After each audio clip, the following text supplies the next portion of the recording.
सीताराम जी एक छोटी सी कंपनी में कार्यरत थे। उनकी पत्नी सविता जी एक घरेलू महिला थी। उनका सपना था कि वह अपनी तीनों बेटियों की शादी अच्छे से कर पाए। पर सीताराम जी ने अपनी बड़ी बेटी पूजा के लिए अभी तक जितने भी रिश्ते देखे थे उन सब में बात नहीं बनी थी। कोई लड़के वाले पूजा के रंग की वजह से उसे मना कर जाते या फिर दहेज की वजह से बात नहीं बन पाती थी, क्योंकि सीताराम जी एक मध्यम वर्गीय परिवार से थे। आज के समय में एक लड़की की शादी करना बहुत मुश्किल हो गया है और सबसे बड़ी मुश्किल होती है लड़के वालों की मांग पूरी करना, यानी दहेज देना। सीताराम जी शुरू से ही ईमानदार और मेहनती इंसान रहे।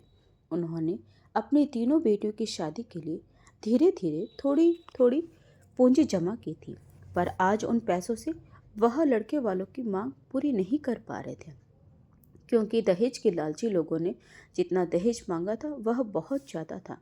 आज भी एक लड़के वाले पूजा को देखने आने वाले थे। यह रिश्ता पूजा की चाची ने बताया था। घर के सभी लोग मेहमानों की खातिरदारी की व्यवस्था में लगे हुए थे। तभी घर की डोरबेल बजी। लगता है लड़के वाले आ गए हैं, कहते हुए सीताराम जी ने जाकर दरवाजा खोला तो सामने लड़के वाले खड़े थे। हाथ जोड़ते हुए सीताराम जी ने उन्हें अंदर आने के लिए कहा। सब लोग उनके स्वागत की तैयारी में जुट गए। थोड़ी देर बाद सविता जी अपनी बड़ी बेटी पूजा को लेकर नीचे आ गई तो सीताराम जी बोले, यह लीजिए साहब, आ गई हमारी पूजा बेटिया। तो लड़के की माँ और भाभी पूजा से सवाल करने लगी। उसकी पढ़ाई, खाना आदि के बारे में पूछने लगी। तभी लड़के के पिता महेश जी ने अपने बेटे मोहित से कहा, बेटा मोहित, तुम देख लो, अगर तुम्हें पूजा पसंद है तो आगे बात बढ़ाते हैं। तो मोहित ने एक नज़र पूजा की तरफ देखा और हाँ में सिर हिला दिया। तभी महेश जी बोले, भाई साहब, हमें तो आपकी बेटी पसंद है, अगर आप एक बार पूजा से पूछ लेते तो अच्छा होता। फिर सीताराम जी सविता जी से इशारे में पूछती हैं तो सविता जी पूजा से पूछकर उन्हें हाँ बोल देती हैं, जिसे सुनकर लड़के के पिता महेश जी बहुत खुश हो गए थे। तभी लड़के की भाभी अपनी सास कावेरी जी के कान में कहने लगे, माँ, यह तो सांवली है, पापा ऐसे कैसे हाँ बोल सकते हैं, आप कुछ कीजिए। तो कावेरी जी बोली, तू चुप रह बहू, तुझे दिख नहीं रहा, यह इनकी सबसे बड़ी बेटी है और पहली शादी है, तो बाप अच्छा खासा दहेज देगा। और लड़की भी इतनी बुरी थोड़ी है, रंग ही तो सांवला है।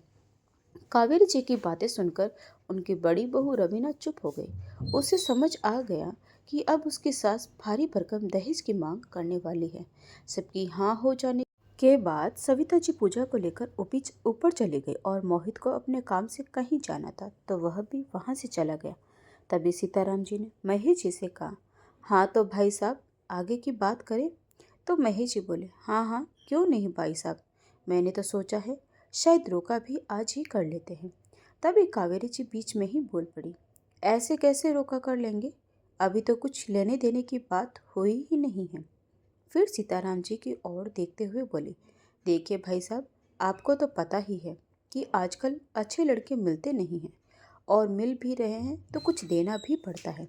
देखिए, मेरा बेटा इंटरनेशनल कंपनी में सीए है और एकदम खरा सोना है, तो उस हिसाब से आपको देना भी पड़ेगा। वैसे तो आजकल सभी अपनी बेटी को अच्छा ही देते हैं, ज़्यादा कुछ नहीं, तो बस आप भी 10 लाख की कार और 11 लाख कैश दे दीजिएगा। वैसे तो ज़्यादा नहीं है, मेरे भाई ने तो अपनी लड़की की शादी में पूरे 50 लाख रुपए लगाए थे। और वैसे भी आपकी लड़की का रंग सांवला भी है, समझ रहे हैं ना आप। कावेरी जी की मांग सुनकर सीताराम जी और सविता जी एक दूसरे की तरफ देखने लगे। महेश जी और उनकी बड़ी बहू चुपचाप बैठे रहे, क्योंकि घर में कावेरी जी की ही चलती थी। तभी सीताराम जी ने हाथ जोड़ते हुए कहा, बहन जी, हमें थोड़ा वक्त चाहिए। तो कावेरी जी ने कहा, ठीक है भाई साहब, 2 दिन बाद हमें बता दीजिएगा, क्योंकि हमारे लड़के के लिए बहुत रिश्ते आ रहे हैं, अगर आप नहीं तो कोई और सही। इतना कहकर वो सब लोग वहाँ से चले गए। घर में शांति छा गई। सीताराम जी चुपचाप अपनी कुर्सी पर बैठ गए। तभी पूजा की चाची ने कहा, देखिए भाई साहब, अगर अच्छा लड़का देखेंगे तो दहेज तो देना ही पड़ेगा। और लड़के में कमी भी क्या है, अच्छा खासा कमाता है, अच्छी नौकरी है, अच्छा घर है, ऐसे रिश्ते बार बार नहीं आते। और वैसे भी हमारी पूजा सांवली है, फिर भी वे लोग शादी करना चाहते हैं। मैं तो बस इतना कहूँगी कि शायद आपको ऐसा रिश्ता दोबारा न मिले। एक बार सोच लीजिए। अब मैं चलती हूँ, बच्चों के स्कूल से आने का समय हो गया है, उनके लिए खाना भी बनाना है। कविता की बातें सुनकर सीताराम जी गहरी चिंता में डूब गए। तभी पीछे से सविता जी ने उनके कंधे पर हाथ रखते हुए कहा, सुनिए जी, चिंता मत करिए, भोलेनाथ की कृपा से सब अच्छा होगा। तो सीताराम जी बोले, कैसे चिंता ना करूं सविता। एक तरफ से देखें तो कविता की बात भी सही है। बहुत से रिश्ते देख लिए, पर सब जगह पैसों के कारण बात बिगड़ जाती है। लोग तरह तरह की बातें करते हैं। तो सविता जी बोली, क्यों ना हम वह लखनऊ वाला जमीन बेच दें। ज़्यादा नहीं तो 20 लाख का इंतजाम तो उससे हो जाएगा। और कुछ हमने जमा कर रखा है, हमारी मानिए तो हाँ कर दीजिए। तो सीताराम जी बोले, अगर लखनऊ वाली ज़मीन बेचेंगे तो हमारे पास बस यह घर रह जाएगा, और कुछ सालों बाद सीमा और रचना की भी शादी करनी है। तो फिर उनकी शादी कहाँ से करेंगे। तो सविता जी बोली, अरे उनकी शादी जब करेंगे तब देखा जाएगा, पर अभी हमें पूजा के बारे में सोचना है। पूजा की चाची ने सही कहा, लड़का एकदम सही है, घर भी अच्छा है, ऐसा रिश्ता बार बार नहीं मिलता, इसीलिए आप यह रिश्ता पक्का कर दीजिए। सविता की बात सुनकर सीताराम जी बोले, चलो, अगर हमने शादी के लिए हाँ कर भी दी तो तुम्हें क्या लगता है हमारी पूजा मान जाएगी। अरे, जब उसे पता चलेगा कि हमने उसकी शादी के लिए लखनऊ वाली जमीन बेच दी है तो वह कभी शादी नहीं करेगी। अरे, तो हम उसको बताएंगे नहीं ना कि हमने जमीन बेच दी। सविता जी ने कहा। तो सीताराम जी बोले, चलो, अगर तुम अभी नहीं बताती हो तो उसकी शादी भी कर देती हो, और उससे बाद में पता चला तो फिर वह कभी खुश नहीं रह पाएगी। वह हमेशा यही सोचती रहेगी कि हमने उसके लिए ज़मीन भी बेच दी और कर्जा भी लिया। तो सविता जी बोली, शादी हो जाने के बाद हम पूजा को समझा देंगे, पर आप सोचिए, अगर पूजा की शादी उस घर में हो गई तो वह कितनी सुख पाएगी। तो सीताराम जी बोले, यह बात तो सही है तुम्हारी, तो हम उन लोगों को हाँ कर देते हैं। तुम कविता को फ़ोन करके हाँ बोल दो, वो लड़के वालों से बात कर लेगी। तो सविता ने जल्दी से अपनी देवरानी कविता के पास फ़ोन किया, पूजा के पापा इस रिश्ते के लिए मान गए हैं, तो तुम भी उन लोगों से बात करके उनको हाँ बोल देना। तो कविता भी बहुत खुश हो गई। अब दोनों परिवार शादी के लिए राजी हो गए। कुछ दिन बाद सगाई हो गई और 1 महीने बाद का शादी का मुहूर्त निकला। पर इस बीच पूजा और मोहित को दहेज के बारे में कुछ पता नहीं चला। दोनों घरों में बहुत धूमधाम से शादी की तैयारियां शुरू हो गई। शादी वाले दिन वेडिंग प्लेस को देखकर सीताराम जी की आंखों में नमी आ गई। तो सविता जी की आंखों में नमी लिए मुस्कुराकर बोली, क्यों जी, इतनी जल्दी रोने लगे। अभी तो बिटिया का कन्यादान करना है, उसे विदा करना है, अभी से हिम्मत हार गए तो आगे क्या करेंगे। संभालना होगा अपने आप को। और यह तो आज खुशी का दिन है कि आज हमारी बिटिया दुल्हन बनने वाली है। तो सीताराम जी बोले, सही कहा आपने सविता, पर क्या करें, बेटी के पिता है ना। आज ये सब देखकर ऐसा लग रहा है जैसे यह सब हमें चिढ़ा रहे हो कि आज हमारी बेटी पराई हो जाएगी। देखो ना, अभी कितनी छोटी सी थी हमारी पूजा, हमारी गोद में बैठकर जिद करती थी, और आज इतनी बड़ी हो गई कि उसकी शादी है और वह हमें छोड़कर चली जाएगी। तो सविता जी बोली, यह तो सही कहा आपने, बच्चे कब बड़े हो जाए पता ही नहीं चलता, और खासकर बेटियां जो दिल का टुकड़ा होती है। पर यह तो विधि का विधान है जी, सबको एक ना एक दिन अपने घर जाना ही पड़ता है।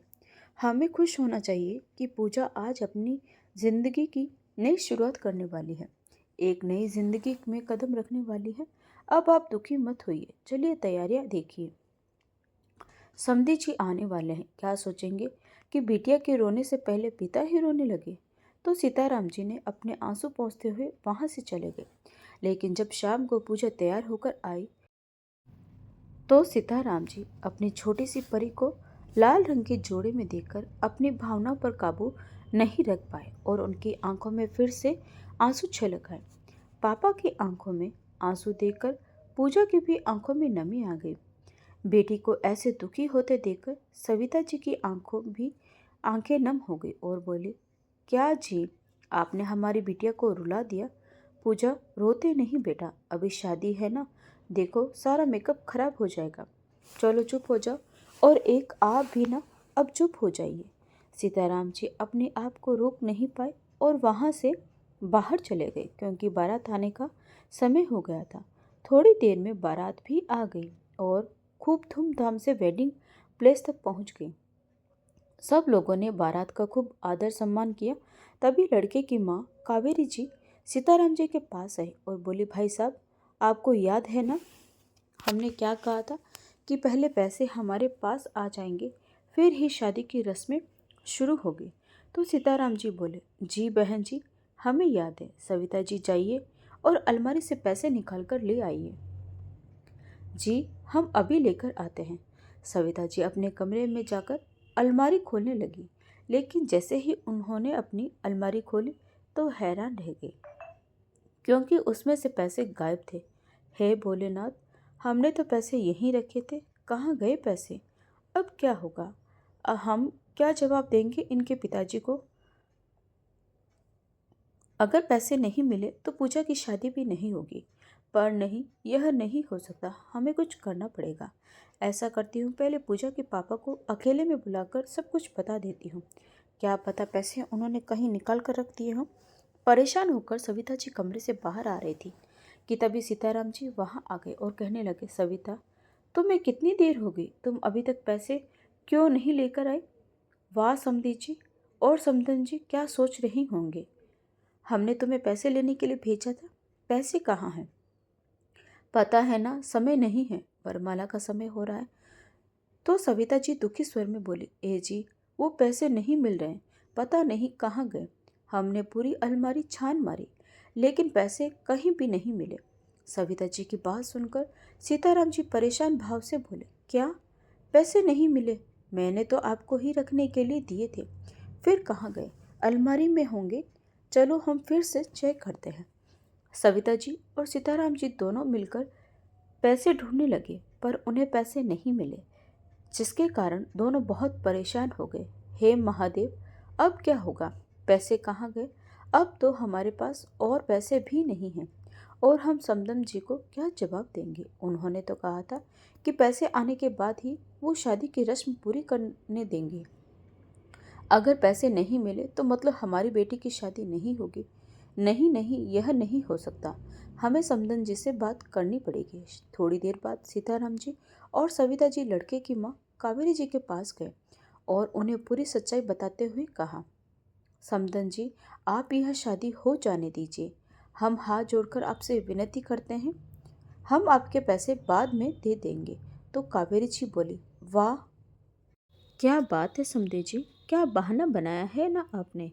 हमने पहले ही साफ शब्दों में कह दिया था कि हमें पैसे शादी से पहले चाहिए। यह सब बातें बहाने हैं, हमें सब पता है, आपके पैसों का इंतजाम किया ही नहीं। असली बात तो यह है कि आप झूठ बोल रहे हैं, हमें नहीं करनी झूठे लोगों के साथ शादी।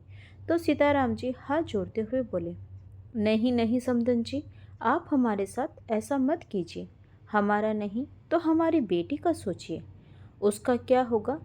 हम कहीं से भी आपके पैसों का इंतजाम कर देंगे और हम झूठ नहीं कह रहे, हमने आपके पैसों का इंतजाम किया था, पर पता नहीं पैसे कहाँ गए। इसके लिए हमने अपनी लखनऊ वाली ज़मीन भी बेच दी और कुछ पैसे उधार भी लिए थे, पर पता नहीं वो कहाँ गए। अगर हमारी बेटी आज बिन ब्याही मंडप पर रह गई तो वह जीते जी मर जाएगी। तभी सविता जी भी हाथ जोड़ते हुए बोली, हाँ समदन जी, यह ठीक कह रहे हैं, कृपया आप ऐसा मत कीजिए, हम कुछ भी करके आपके पैसों का इंतजाम कर देंगे, पर आप हमारी बिटिया के साथ ऐसा मत कीजिए। तभी कावेरी जी गुस्से में बोली, इंतजाम कर देंगे का क्या मतलब हुआ? हमने यह बात पहले ही कह दी थी कि हमें पैसे शादी वाले दिन ही चाहिए।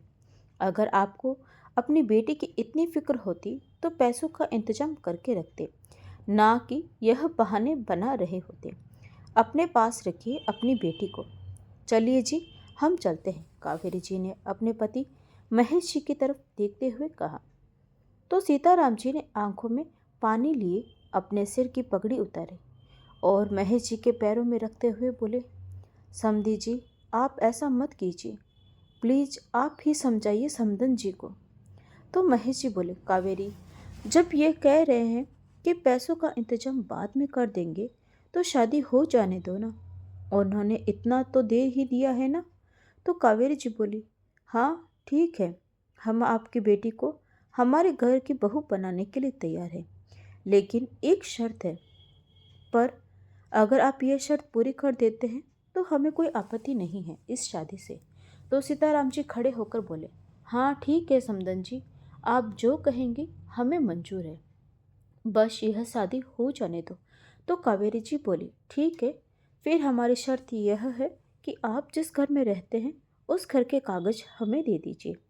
हम यह नहीं कह रहे कि आप यह घर हमें दे दें, बस हम यह कह रहे हैं कि जब तक आप हमें पैसे नहीं दे देते तब तक वो मकान के कागज हमारे पास रहेंगे। जब आप हमें हमारी रकम दे देंगे तो आप अपने कागज वापस ले सकते हैं। कावेरी जी की बात सुनकर सविता जी और सीताराम जी की आंखों आंसू आ गए, पर उनके पास कोई और चारा भी नहीं था, क्योंकि उनकी बिटिया दुल्हन बनकर कमरे में बैठी थी और बारात बाहर खड़ी थी। इसीलिए सीताराम जी बोले, हाँ ठीक है समदन जी, हम आपको अपने मकान के कागज़ दे देंगे। तो सविता जी अपने देवर के पास जाकर घर के कागज़ लेकर आए और लाकर कावेरी जी के हाथ में थमा दिए। कावेरी जी खुश होते हुए बोली, अब चलिए, देर मत कीजिए, वरमाला का समय हो गया है। उधर पूजा की छोटी बहन रचना ने उनकी यह सारी बातें सुन ली थी और उसने जाकर अपनी बहन पूजा को बता दिया, जिसे सुनते ही पूजा कमरे में घुसकर जोर जोर से रोने लगी और चिल्लाने लगी, क्यों पापा, क्यों आपने हमसे इतना बड़ा सच छुपाया? इतना कुछ अकेले ही सहते रहे आप? क्या सोचा यह शादी करके हम खुश हो जाएंगे? नहीं पापा, बिल्कुल नहीं। तभी उसकी छोटी बहन रचना कहने लगी, लेकिन दीदी, बाहर मम्मी लोग सब आपका इंतजार कर रहे हैं, अब हम क्या करेंगे? तो पूजा ने खड़ी होकर अपने आंसू पोंछे और बोले, मुझे नहीं करनी यह शादी। जिस शादी की वजह से हमारे पापा ने अपना सब कुछ दाव पर लगा दिया, नहीं करनी हमें ऐसी शादी। दोनों बहनें यह बात कह ही रही थी कि तभी दरवाजे के खटखटाने की आवाज़ आई। पूजा और रचना ने जल्दी से अपने आंसू पोंछे और दरवाज़ा खोला तो सामने सविता जी खड़ी थी। अरे बिटिया, चलो जल्दी, मोहित वह स्टेज पर तुम्हारा इंतजार कर रहा है। तो पूजा ने अपनी माँ को कुछ कहना ठीक नहीं समझा। वह चुपचाप स्टेज पर आ गई और वरमाला की रस्म शुरू हो गई। पहले मोहित ने पूजा को माला पहनाई, लेकिन पूजा चुपचाप खड़ी रही, वह अपने ही ख्यालों में खोई हुई थी। तो सविता जी ने पास जाकर कहा, पूजा बेटा, क्या हुआ? माला डालो, मोहित कब से तुम्हारा इंतजार कर रहा है। तभी पूजा ने माला डालने के लिए अपने हाथ आगे बढ़ाए, लेकिन बीच में ही रुक गई और स्टेज से नीचे उतरकर अपने पापा के सामने जाकर खड़ी हो गई। सब उसे देखकर हैरान हो गए। तभी सीताराम जी बोले, पूजा बेटा, क्या हुआ? हमें पता है तुम्हें बुरा लग रहा है, पर पहले जाओ रस्म पूरी करो बेटा। तभी पूजा अपनी आंखों में आंसू लिए बोली, नहीं पापा, हम यह शादी नहीं कर सकते। पूजा की बात सुनकर सब सदमे में आ गए। सविता जी फट से स्टेज से नीचे उतरी और पूजा का हाथ पकड़कर अपनी तरफ घुमाया, घुमाते हुए बोली, शादी नहीं करनी मतलब? यह तुम क्या बोल रही हो बेटा? चलो रस्म पूरी करो। तभी कावेरी जी की आवाज़ आई, यह क्या ड्रामा लगा रखा है? शादी नहीं करनी तो पहले ही मना कर देती, इस तरह हमारी बदनामी तो नहीं करती। मोहित जो कब से पूजा की हरकतों को चुपचाप देख रहा था, अब उसका सब्र टूट गया था। वह गुस्से से स्टेज से नीचे उतरा और पूजा से बोला, यह क्या तमाशा लगा रखा है आपने? अगर आपको शादी नहीं करनी थी तो बता देती, यह ड्रामा करने की क्या जरूरत थी? पूजा जो कब से मोहित की बातें सुन रही थी, बोली, हमें नहीं पता था मोहित कि आपके माँ बाप आपको बेचने के लिए आए हैं, ना कि शादी करने के लिए। पूजा की बातें सुनकर मोहित गुस्से में बोला, बस पूजा, बहुत हो गया, अब और एक शब्द नहीं। आपको पता भी है आप क्या बोल रही हैं। तो पूजा बीच में ही बोली, हाँ मुझे पता है कि मैं क्या बोल रही हूँ, पर शायद आपको नहीं पता अपने माँ बाप की करतूतें, या फिर सब कुछ पता होते हुए भी आप मासूम बनने की कोशिश कर रहे हैं। मोहित ने कहा, तुम कहना क्या चाह रही हो, हम कुछ समझ नहीं आ रहा। और अब दोबारा अगर तुमने मेरे माँ बाप के खिलाफ कुछ भी बोला तो मुझसे बुरा कोई नहीं होगा। तभी सीताराम जी बोले, पूजा, ये सब क्या है बेटा, और तुम क्या बोल रही हो। हमारे संस्कार तो ऐसे नहीं थे कि बड़ों से ऐसे बातें करें। आज हमारा मान सम्मान तुम्हारे लिए कुछ भी नहीं है। अगर तुम्हें हमारे मान सम्मान की थोड़ी भी चिंता है तो चुपचाप ऊपर जाओ और शांति से शादी करो। सीताराम जी ने पूजा को समझाते हुए कहा और मोहित के आगे हाथ जोड़ते हुए बोले, हमें माफ़ करना बेटा, पता नहीं क्या हो गया है इसे। इसकी तरफ से हम आपसे माफ़ी मांगते हैं। फिर कावेरी जी की तरफ हाथ जोड़ते हुए बोले, माफ़ कीजिएगा समदन जी। तभी कावेरी जी बोली, अब बाप चाहे माफ़ी मांगे या पैर पड़े, पर अब हम शादी नहीं करेंगे। लड़की शादी से पहले ही ऐसी है तो बाद में क्या करेगी। यह तो अच्छा हुआ कि आज हमें इसकी असलियत पता चल गई, नहीं तो पता नहीं हमारे बेटे का क्या होता। इतनी बेशर्म और बेहुदा लड़की है आपकी, एक तो सांवली, ऊपर से इतनी नखरीली।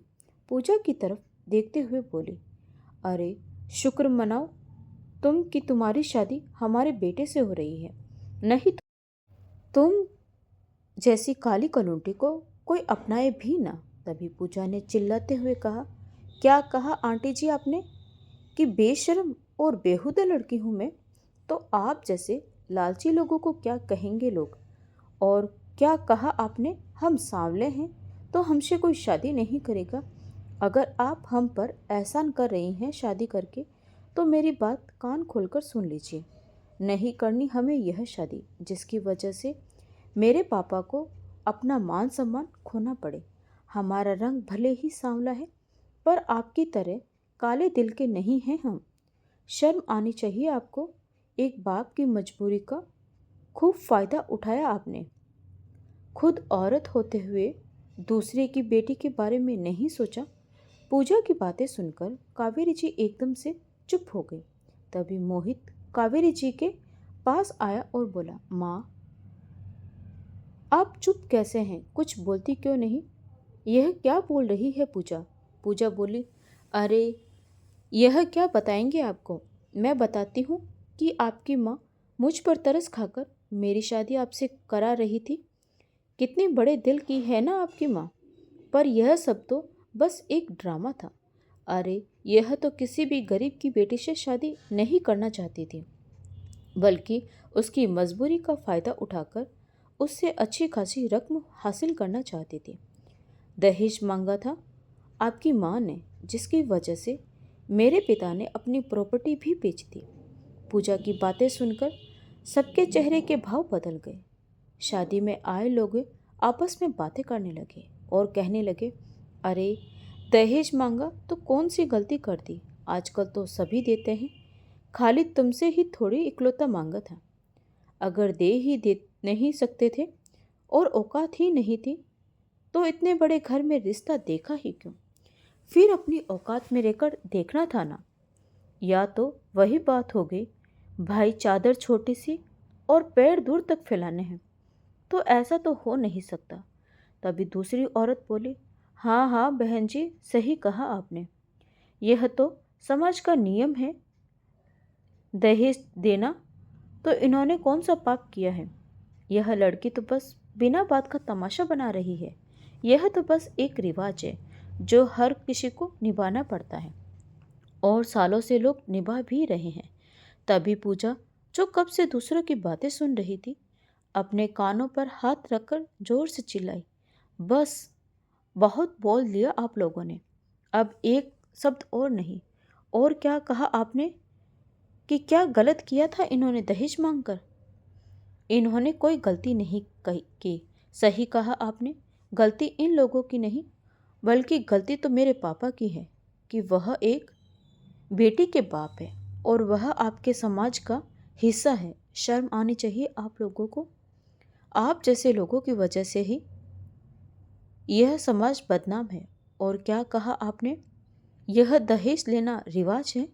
अरे यह रिवाज नहीं, यह तो हर बाप की मजबूरी है। एक बाप अपनी बेटी को बचपन से पालता है, उसे पढ़ाता है, लिखाता है, उसकी हर छोटी से बड़ी जिद पूरी करता है। बेटी अपने बाप के दिल का टुकड़ा होती है और वह उस टुकड़े को एक दिन किसी और के हवाले करता है। पर आप जैसे लोग नहीं पूछते कि उस पिता पर क्या गुजरी होगी जब उसने अपने दिल का टुकड़ा किसी और को सौंप दिया। बस आप लोगों को तो यह पड़ी रहती है कि क्या मिला क्या नहीं मिला उस शादी में। यह खाना अच्छा नहीं था, उसमें यह अच्छा नहीं था।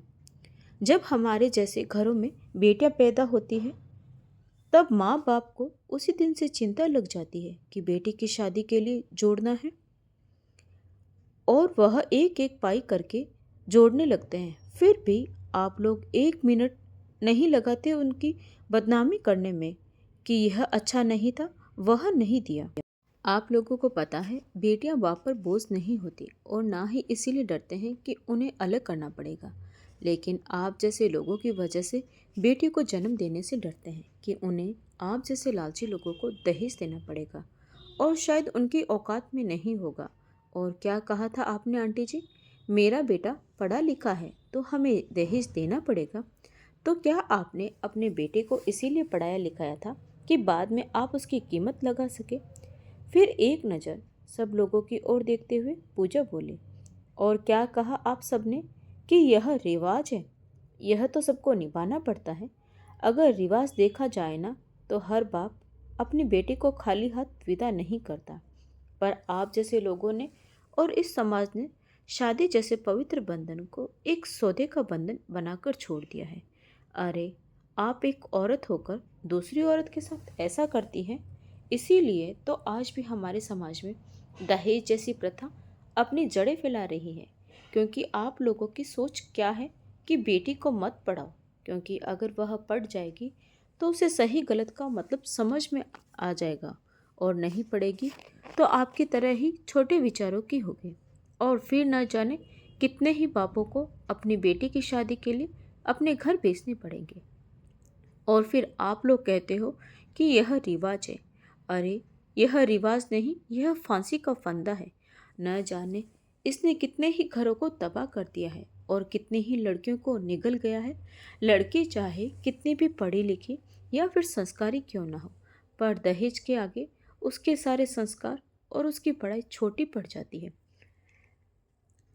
क्योंकि उसे यह नहीं पूछा जाता कि कितनी पढ़ी है या फिर कितने संस्कार हैं।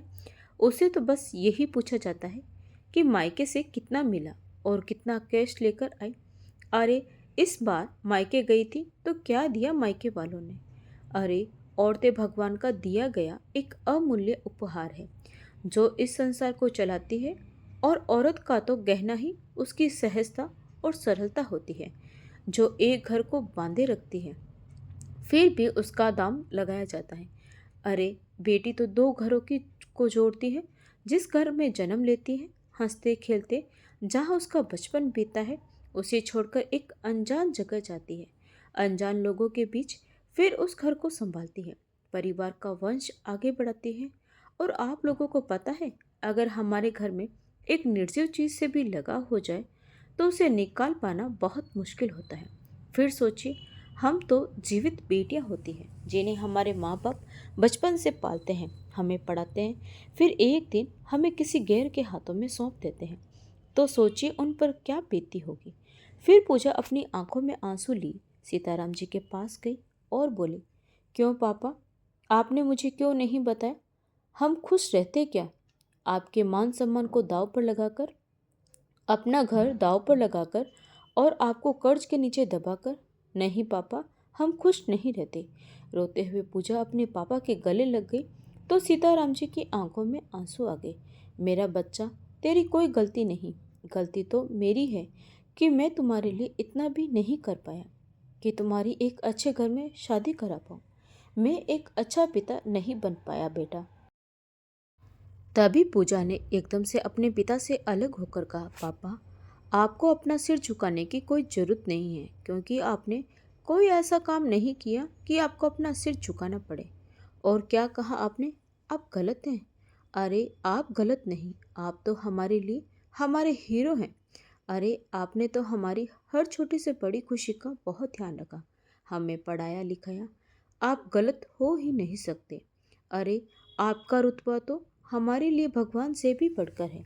किसी और ने देखा हो या ना देखा हो, पर हमने देखा है आपको रात दिन मेहनत करते हुए। हर त्योहार पर आप हमारे लिए कपड़े लेकर आते, पर खुद पुराने कपड़ों को पहन लेते।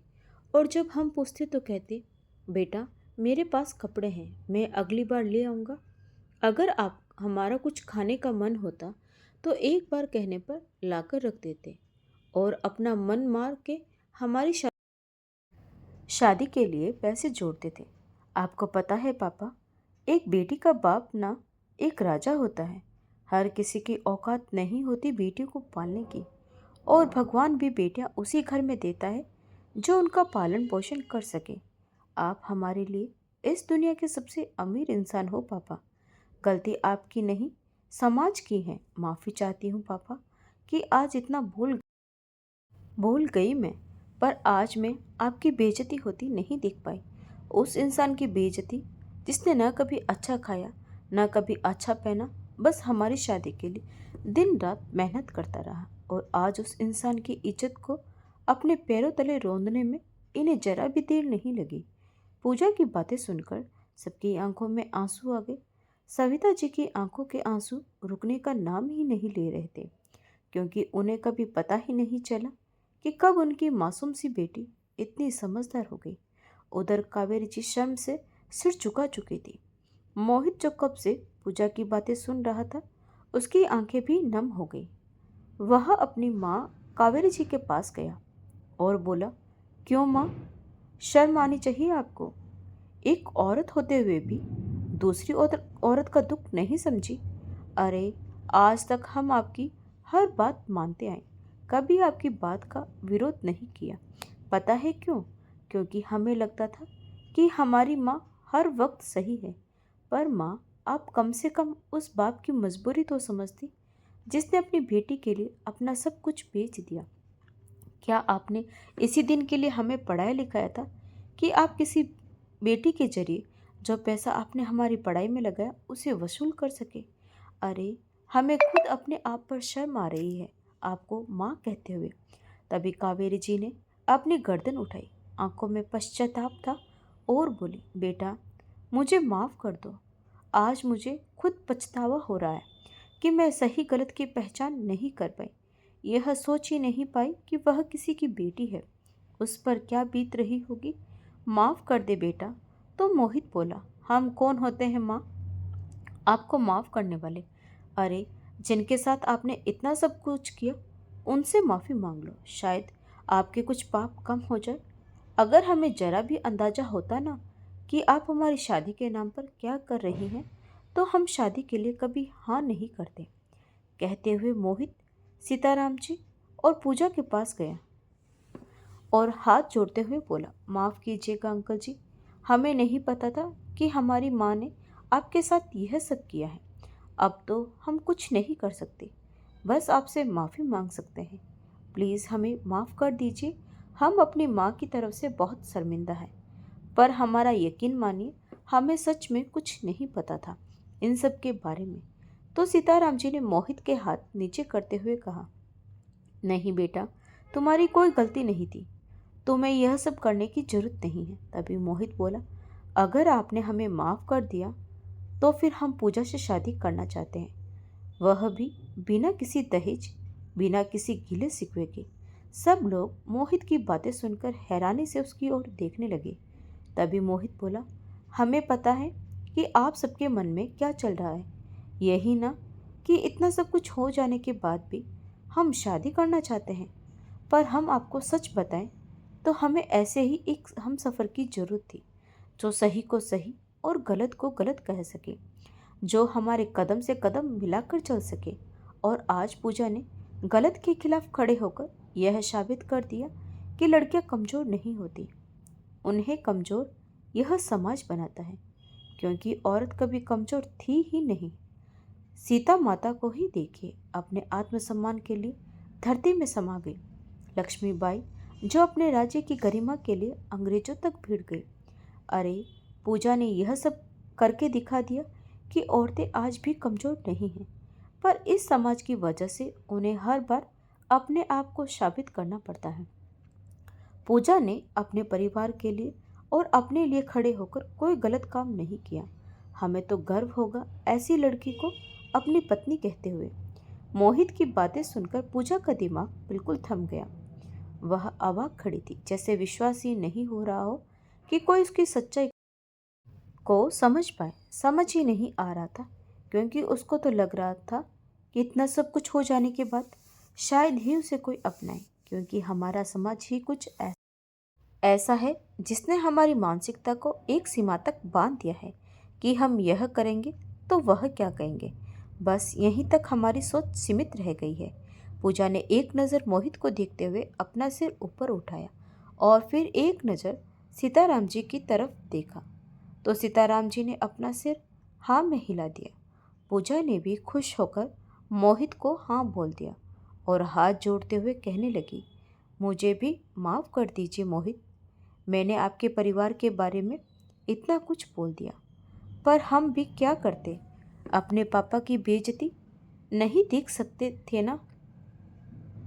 तो मोहित बोला, पूजा आपने कुछ गलत नहीं कहा, आपने सिर्फ गलत को गलत और सही को सही कहा है।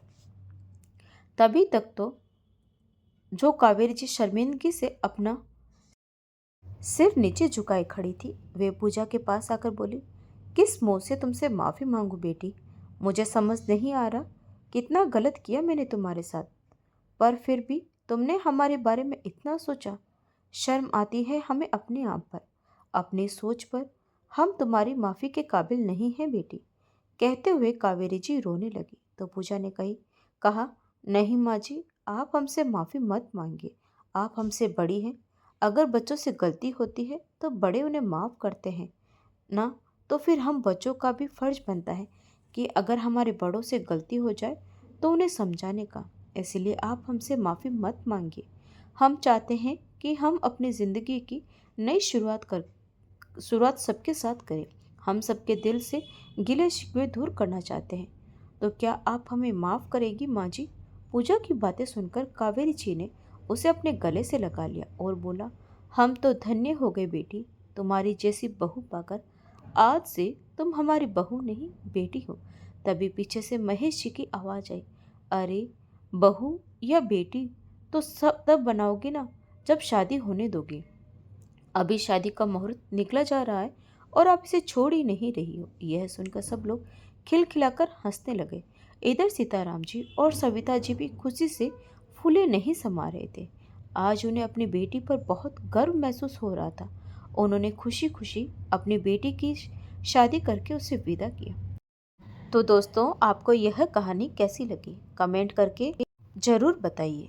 कहानी अच्छी लगी हो तो प्लीज़ वीडियो को लाइक करें, शेयर करें और हमारे चैनल को सब्सक्राइब जरूर करें। तो मिलते हैं एक नई कहानी के साथ। तब तक के लिए आपका बहुत बहुत धन्यवाद।